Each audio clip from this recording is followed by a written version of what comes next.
الحج اشہر معلومہ، جی میں مہینوں کا ذکر کیا، حج کا تو ایک ہی دن مقرر. مہینے اس لیے کہ خدا تعالیٰ نے حجاج کی حفاظت کی خاطر صرف خانہ کعبہ ہی میں امن کو لازم قرار نہیں دیا، بلکہ ان کے رستے پرامن بنانے کی خاطر 4 مہینے مقرر فرمائے ہیں، تاکہ ان مہینوں میں کوئی لڑائی نہ ہو کہیں بھی.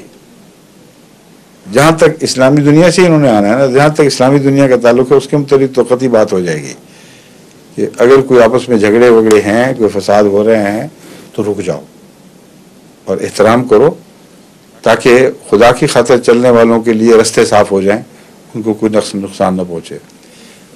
اب یہ بھی ایک دیکھ لیں حالت یہ ہے کہ محرم میں جو 10ویں محرم کا دن تھا اس میں مسلمانوں کا قتل عام کر رہا ہے، اور وہاں جا کے دروازے کو پکڑتا ہے.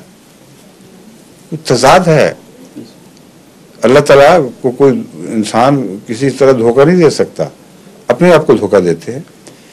ہاں اگر اللہ تعالیٰ سے تعلق ہو پھر اس دروازے کو ہاتھ لگائے تو اس کی برکتیں بے شمار ہوں گی، اس میں کوئی شک ہی نہیں. پھر وہ ظاہری دروازہ کھلے نہ کھلے، باطنی دروازے فیض کے کھل جائیں گے ان کے لیے. تو دروازہ سے مراد دراصل خدا کے فیضان کا کھلنا ہے. وہ اس کو سمجھتے نہیں اور ظاہری طور پر اس کو پکڑ کے بیٹھ جاتے ہیں، جس کا کوئی بھی فائدہ نہیں.